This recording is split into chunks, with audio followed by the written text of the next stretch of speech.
Good morning. I'm coming to you from the Occidental Saloon at 10 o'clock in the morning on a Friday. Where we usually have breakfast. Exactly. What are you drinking, Craig? That's what you where you wake up, you have breakfast. That's the way it goes. Well, this is Craig Johnson, and he lives just down the road from here. I do.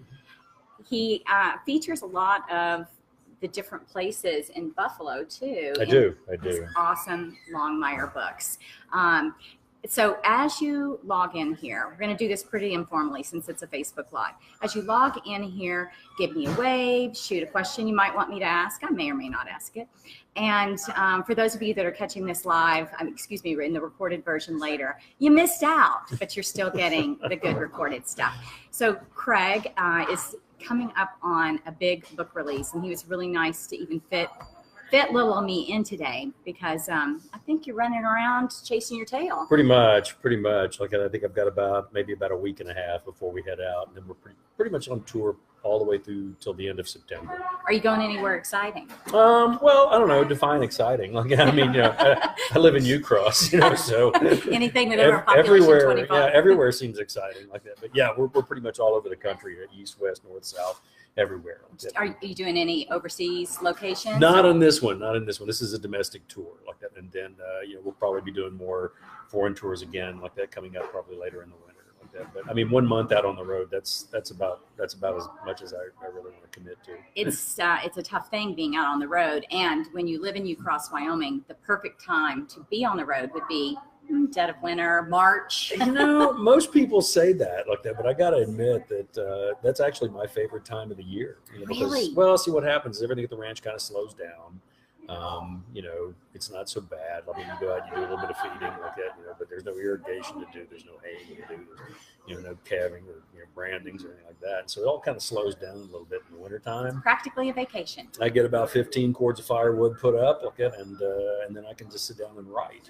That to me is probably the best part of my life. I mean, whenever I hear authors complaining and saying how difficult it is to write, and, oh my gosh, it's so hard, I'm thinking to myself, you're doing it wrong, okay? Because I have a really good time writing, and I really enjoy it. So. And I think it shows. And if I was writing the Longmire books, I think I would be having a good time too. I think my favorite part is the dialogue between Henry Standing Bear and Walt. Just delightful. And I can just imagine sitting down, cold winter day, and imagining your friends and bringing them in there with you. That must really be awesome. Oh yeah. I mean, whenever people are asking me about how exciting and incredible my life must be, I'm like, you do know I spend about 90% of my time sitting in a room by myself typing about my imaginary friends like that. And so if that sounds really exciting and really epic to you, okay, I enjoy it, but I don't know if it's for everybody. But yeah, to go back to the statement there like that, in the first book, The Cold Dish, like that, it was about a book about what is justice on the reservation, what's justice off the reservation. And so I knew I had to have two individuals who were going to be emblematic, of both of those cultures. Right. And so I thought, okay, and I thought, what, I don't want this to be like completely, fraught with dramatic conflict. These two individuals should know each other. They should have a history together. And I'd like to show, something about how societies and cultures can work together. And people from different backgrounds like that, can live together like that and be close like that. And I think that, Walt and Henry and their relationship is, in some ways it's very emblematic, I think, of the American West. Yes. I think it's very emblematic of both those cultures. And in some ways it kind of breaks ground a little bit and does something a little bit different, which I think a lot has to do with the humor that's in the books and with the characters. Not many people write Native Americans as funny as you write Henry Standing Bear. Oh, thank He's you. funny. You know what? I that's one of the biggest things, and I've said this before, but I'll say it again, a little bit of a Reader's Digest version of it. But there's never been a group of individuals who've been more maligned as not having a sense of humor as much as the American Indian. And that's not the Indians I know. The Indians Right. I know, up on the res, they work on about 17 different layers of irony. And if you're not aware of that irony, you get to be the butt of that irony. And so for me, it was just a question of, portraying them, as multidimensional people, that they are. I love that. And, one of the things that I try to focus on in this show is how do you create pray. Can't speak yet this morning. I swear I haven't been having Bloody Yeah, Marys. right, sure. I've been drinking Rainier beer. She says there's nothing in that coffee, but I don't know. Viewers can make up your own mind about that. Exactly. Gosh, what was I even saying? We were talking about authenticity. It's authentic here today. The authenticity and the complexity of characters is what interests me most, even though I'm a mystery writer. Mm-hmm. And I absolutely love that in your book. And when we were talking a few minutes before we got started here, we talked about that even though I really, really love Walt and Henry Standing Bear and all the other great male characters, I wanted a chance to focus in a little bit with you on great females that you have in your book. Relationships with each other, their relationships with Walt and with others in the books. And you told me an interesting tidbit as we sat down. I was going to ask you how much of your books pulling from real life. And I got a tiny taste of it as you told me that you got one daughter in Philadelphia and another that's a lawyer. For those of you that don't know, Walt's daughter, Cady, in the books and in the series, of course, because all of you have been writing to me telling me to ask him about the series, which I will in a second. But Cady is a lawyer that spent a good deal of her time in Philadelphia. So tell me about your favorite women in the Longmire books. Now he's going to get in trouble with all of his imaginary friends by picking one. No, not really. Because a lot of them are based off of people in my life like that, and I don't know. I mean, for me, I really enjoy the female characters. I mean, whenever I was, coming up with the idea of Walt, especially in the books, like that. I mean, Walt, as we learn, from the very first novel, after the death of his wife, he's kind of damaged goods. Like that. He's kind of a broken man, and he's surrounded, by what I tend to refer to as a pride of lionesses, and they are ferocious. Okay? And they, protect him and make sure that he's okay. And I think it's even in the second book, I think there's actually a romantic interest that starts to kind of bloom just a little bit, but none of the women in the office really like her. Like, and boy, she's got to run a gauntlet, to try and even go out on a date with Walt, and so I think, he's number one, he's a good guy. He's decent, and then if there was one thing that maybe I underestimated, maybe in the construction of the books, is just how wonderfully supportive the female sex is, because a couple of different things like that. I mean, Walt's, he's got a lot of things going for him like that, but he is damaged goods like that, and there are a lot of female readers that respond to him, I think, because they think they want to see him fixed. They want him to be okay. They want him to be whole again. And I think that that's probably one of the reasons why our species has survived. Over the thousands of years that we've been here, like that, is because at least the females are out there trying to fix the broken parts, and make them better.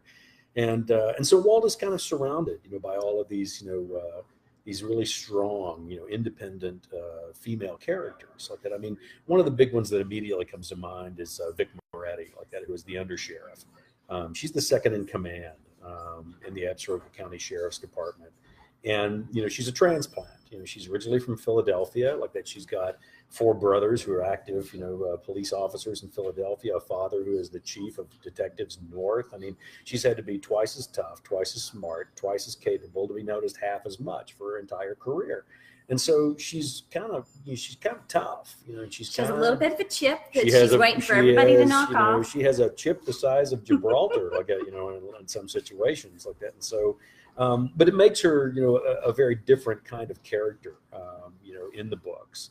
And one of the little secrets maybe that nobody knows all that much is that one of the reasons why it was that Warner Brothers and the producers were thinking about trying to make a television show out of the books was Vic Moretti. Really? Yeah, because I mean, I think that, she provides a really wonderful urban counterpoint, I think, to what are otherwise, very rural books. And so I think, whenever I'm teaching classes, I'm always telling students, I'm always doing workshops and saying, okay, when you're selecting the characters, that are going to be, in your book, you got to think about what kind of stories you're going to tell. And then in many ways, it's almost like you're conducting a choral group. You need to pick out the voices, to put, in there to help you tell the story that you want to tell. And she was one of the important voices there, like that, because I mean, I knew Walt was going to be working with someone through the majority of all of these investigations. Okay, and so who would be there constantly? And I thought, okay, the undersheriff, she would be there constantly. She needed to be, the opposite of Walt, Right. That fish out of water lens that she sees rural Wyoming through, and his long history as a sheriff and her fresh. Oh yeah. Every now and then, guys, you're going to see patrons walking in and out, which is awesome. So I don't know who that guy was. He can come back. And I love that. I love that fish out of water element because, except sometimes for your plot-based characters, most everybody else is of the area. So and that kind of lends itself to like, a high context situation, where you've got all of these characters in a high context situation in an environment that they really understand, that they, were born into, grew up in, live in, work in, all that. Like, well, your reader is not born into that world. Your reader does not live in that world. And so they may need a fresh set of eyes every once in a while to, when Walt says something like, there was a truck that was the color of scours, and Vic is like, what? So, and for the viewers, we're not going to go into exactly what that means, but it's a certain color, kind of a yellowish brown, So, but everybody in Absaroka County would know what that color was, but maybe Vic wouldn't. So it enables me to utilize her to ask questions that maybe normally, you wouldn't have to ask because everybody else would know that, Yeah. Now, with respect to characters other than your core, I loved the dark horse. I loved the horse and the dark horse, by the way. And I read somewhere that this may have been you joking, but that you talk to your horses about what you're going to write. I do. And they provide invaluable feedback. They do. They listen very intently, but offer no advice. So they're really good writing partners. But I mean, as far as all of the other characters, obviously Ruby is huge because she pretty much is in control of the sheriff's office. I shudder to think what Walt would do if Ruby was not there. And then it just goes down the line, like that Walt's daughter, who is kind of like the last lifeline that he has, a connection to his wife and his family. And then it does nothing but grow because Walt's actually a grandfather at a certain point in time, as far as with another girl. Absolutely, with another girl And so, Walt's completely surrounded by women, but like me, he doesn't mind that. It seems to be something he rather enjoys, actually. Do you have any sons? No. Just girls. Just girls. That's awesome.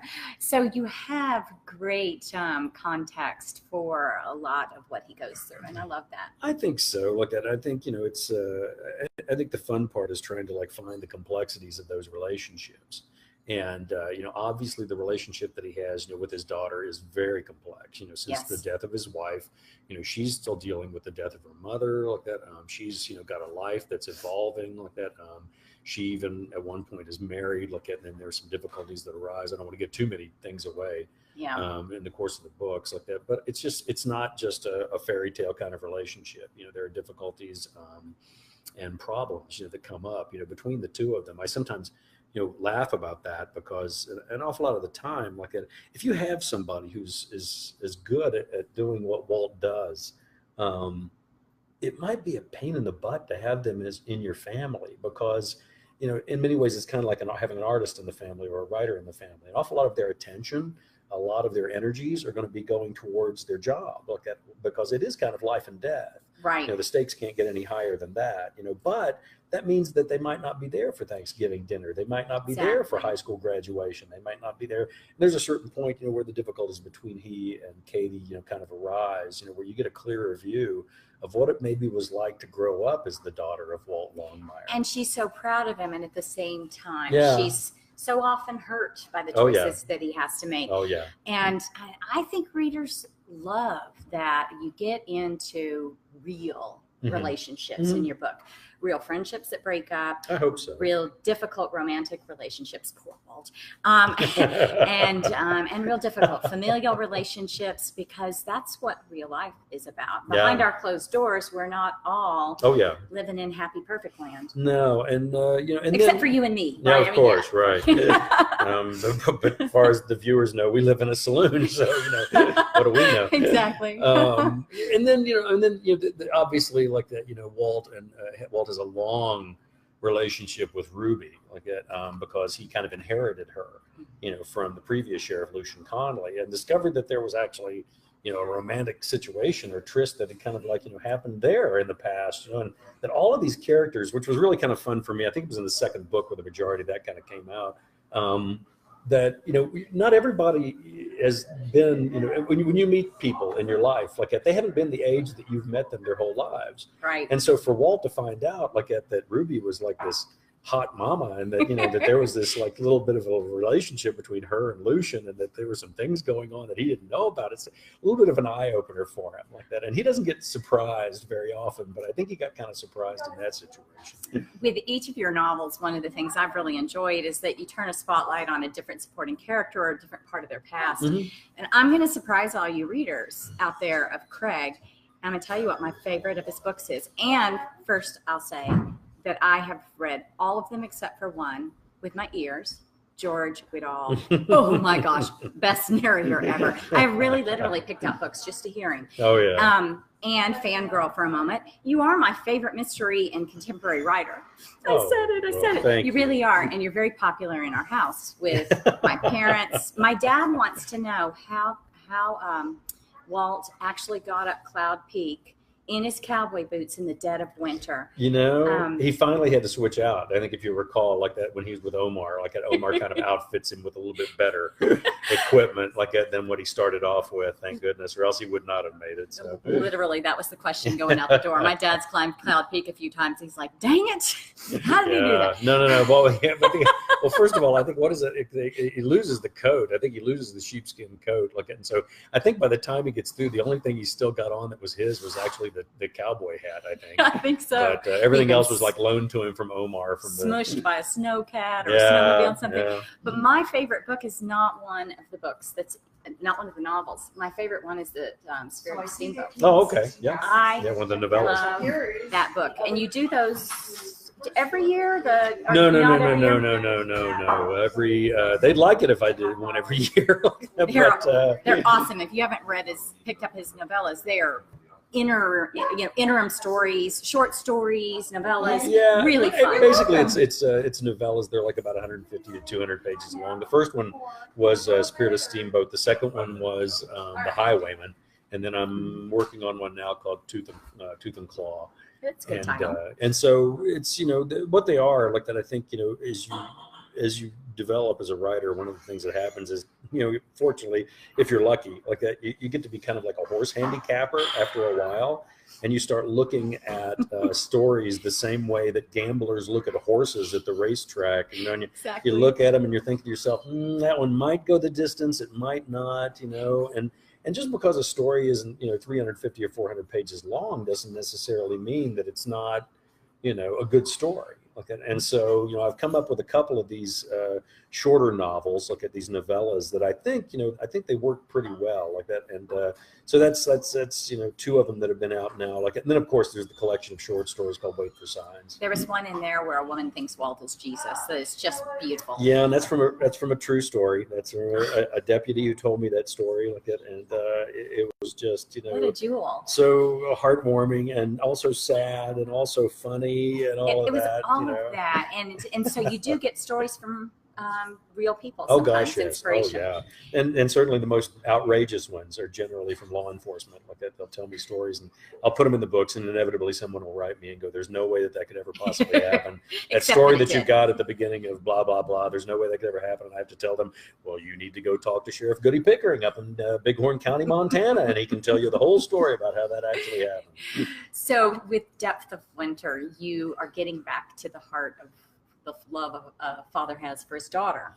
Yep. Tell us a little bit about your upcoming Depth of Winter. Well, I mean, I don't want to give too much away like that, but by the time we get to the end of Western Star, which was the last book for last September, like that, what we discover is Walt's daughter has been taken by probably the most dangerous man that Walt's ever come in contact with, Tomas Bedard, who is a narcotics dealer out of northern Mexico.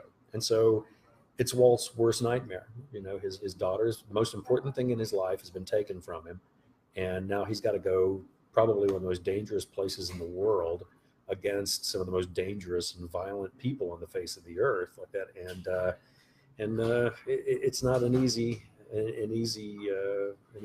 epic trip, I think, for Walt, but it was interesting too, because I knew that this was going to be a violent book. I knew it was going to be a dark book. I knew it was going to be violent like that, because you can't have your characters, interacting with the narco culture of northern Mexico and expect it to be a cozy. That's just not the way it's going to work out. And what any parent would do if they lost their beloved child. Yeah, well, most people don't have the wherewithal or the skill sets that Walt has to be able to go try and deal with the situation like that. But it does put him in a very unique situation like that. And yeah, the book is dark, and the book does have a lot of violence in it, but nonetheless, I guess there have been a couple of pre-service reviews that have come out. The book's got starred reviews, actually in Publishers Weekly, and they talk about it and they say, yeah, it's the darkest book that Johnson's written. It's the most violent book that Johnson's written, but the humor is still there, the dialogue is still there, the characters and the humanity and all of that is still there, and it's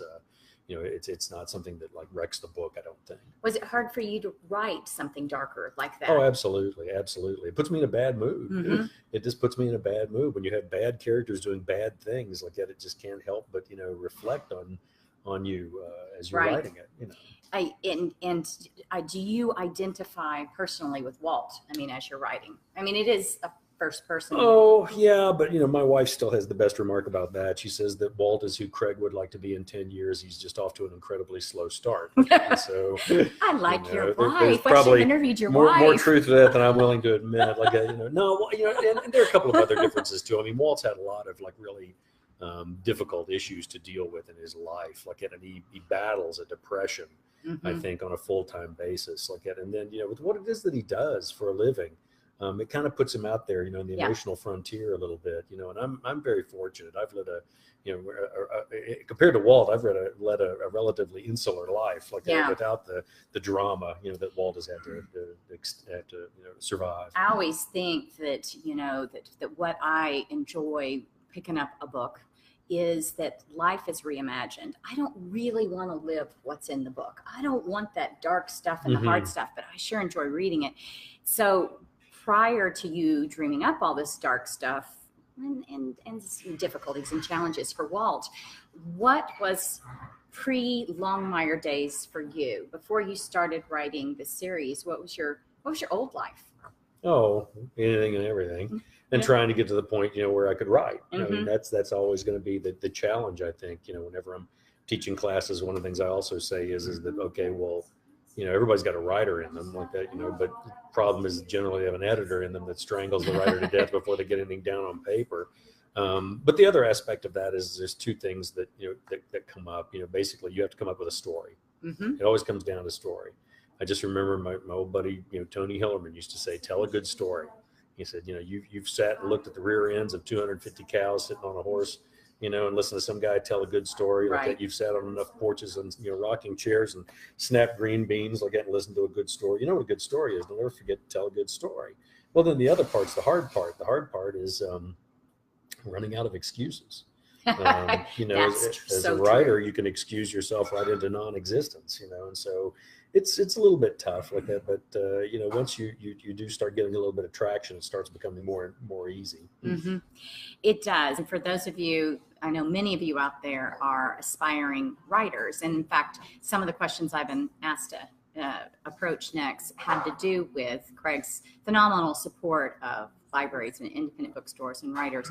But it's so much about telling yourself that there are no more excuses, butt in the chair, or write, whichever you do. So the most requested question was to say, tell us there's more Longmire coming to the screen somewhere.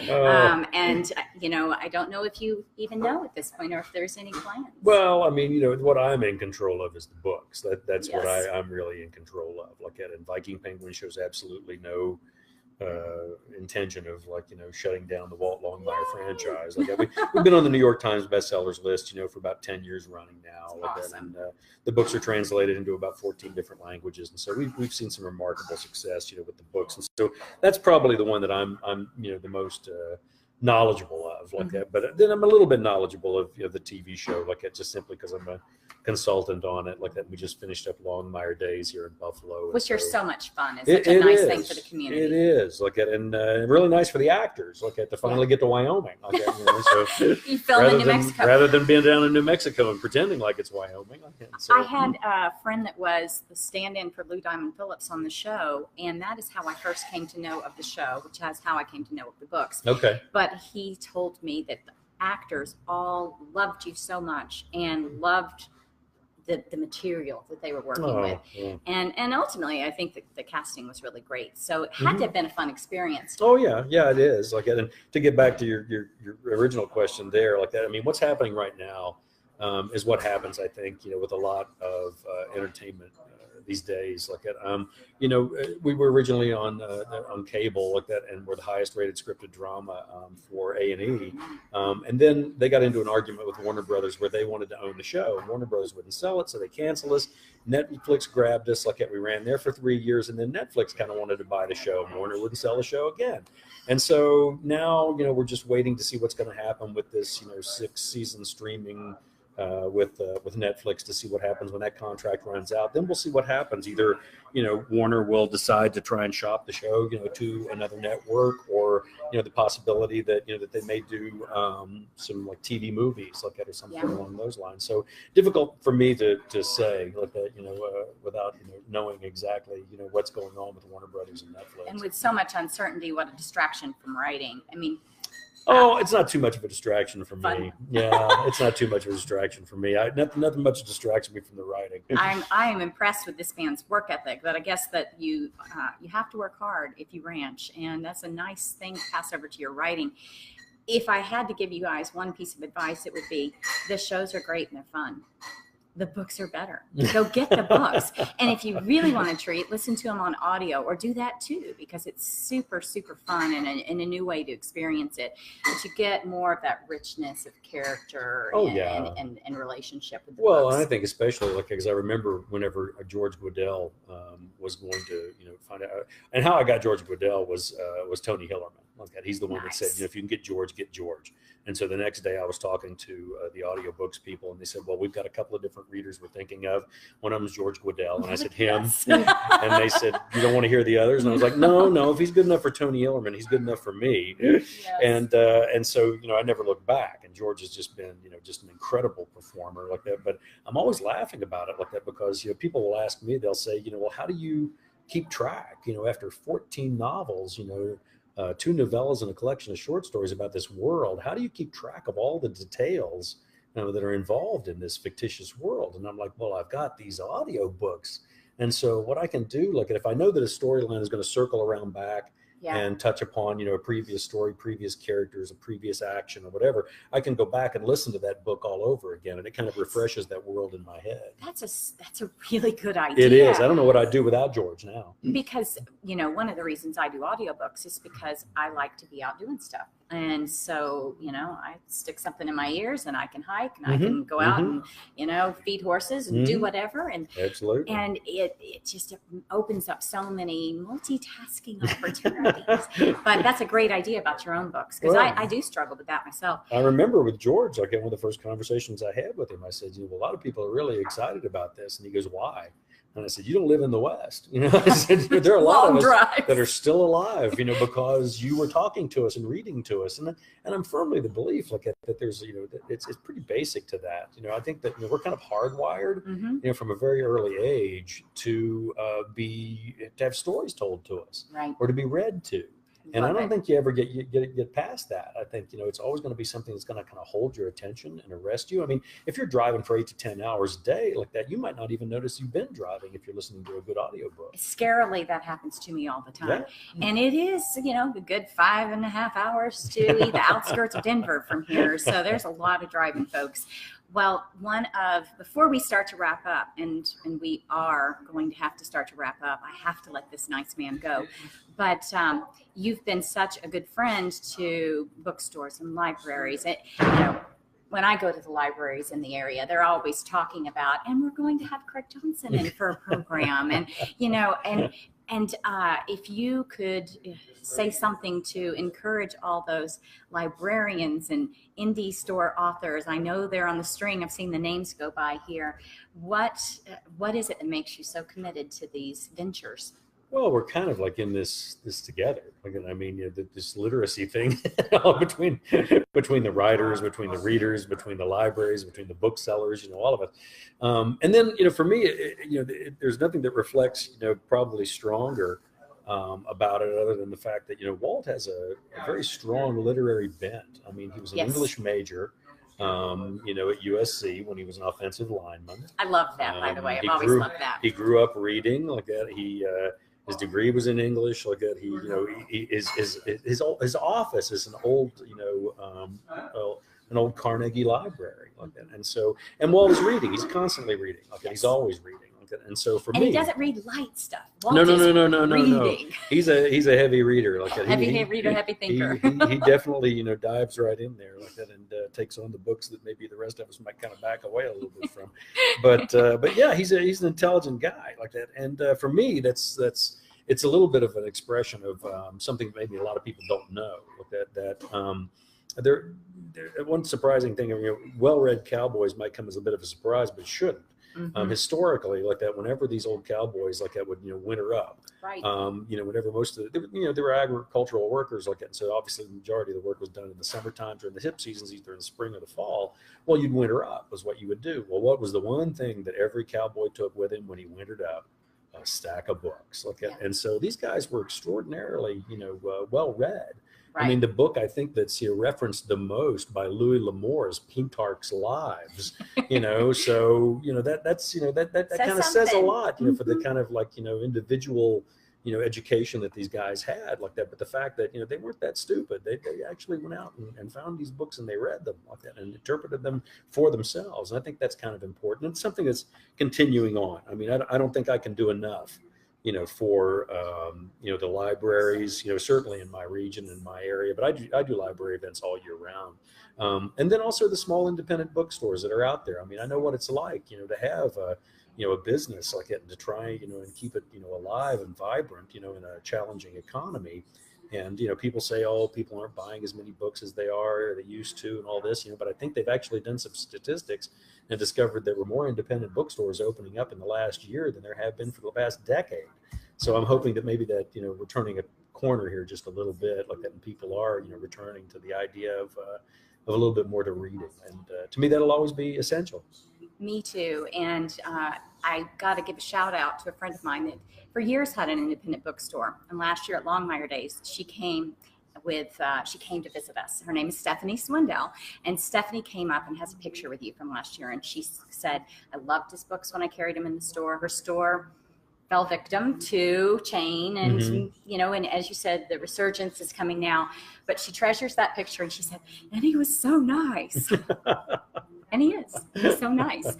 And so for writers out there of historical or Western, any words of advice or encouragement for them? Because I know we've got a good number of them watching today too. Oh my goodness. Look at there's so much. Yeah, there's so much. I mean, the big thing is like, I think for a lot of authors, especially when you're starting out, just getting going, it's just so very difficult, because you're out there swimming in that ocean of not knowing, is this book ever going to get, picked up by an agent? Is it ever going to get picked up by an editor and published? And is anybody ever going to read it? Is it ever going to get reviewed? All these things. The only way that sure as anything won't happen, the only way that you can kill your book for sure is by putting it in that drawer and not getting it back out. I mean, you're the one. You're the one that's going to make that decision as to whether or not that book is going to see the light of day. And if you're gonna do it, you got to commit to it, and you got to keep going no matter what. Yeah, and I found that the place in you that writes for the sake of the joy of the story is the one that keeps you in that chair and keeps you going. For people that are writing, thinking, I want other people to read this, they're missing that immersion in the story. So keep going and keep staying excited about what you're doing. Anything you want to tell anybody that we haven't talked about here in the bar on a Friday morning? Well, let's see. Like at The Depth of Winter, the new book comes out on September 4th. If you haven't pre-ordered, go out. It's available everywhere like that, and get one in your hands like that, because it's one of those. Some books are a little more epic in the series than others, and this one is pretty epic. Awesome. I'm looking forward to it, and I have pre-ordered, by the way. You probably would have guessed that, all of you out there, since I've confessed that Craig is my favorite author. And if you want to read more about him, Google is your friend, but your website is Craig Allen Johnson. ALLENJOHNSON.com. There you go. And I want to tell you that my neighbor's name is Craig Johnson over in Bighorn, and he said to tell you that you are welcome for all the times he's held back at the Mint Bar, not wanting to get your name in bad press. There are like about 3 or 4 Craig Johnsons in Johnson and Sheridan County. Isn't that great? And I want to publicly apologize to them for all the times they've had to like either not sign books or answer the phone when it wasn't them, or had newspapers get in touch with them, or television stations or radios, all this stuff. I'm really sorry about that. I take this as a heartfelt mea culpa here.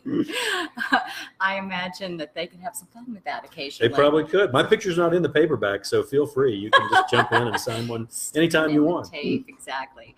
Well, this has been a pleasure, and thank you. So much appreciated because of your busy schedule. I love your books. I can't wait for Depth of Winter. Thank you. And I am really looking forward to continuing to see in the series, especially how Vic and Cady continue to play out. I got to say, relate with the women. Before I say goodbye to Craig, I want to do my duty and say this has been a production solely owned and copyrighted by Authors on the Air Global Radio Network. I didn't forget, yay. And that if you want to catch more great conversations with authors talking about their complex and female characters and how they reach the depths of authenticity that we appreciate as readers, then tune in for some of my upcoming guests. And Craig, thank you. Well, you bet, my pleasure. It was really a pleasure. Now we can all watch me try to figure out how to turn this off. Really not good at this, you folks. than me. Bye-bye. Now we may have a Rainier beer.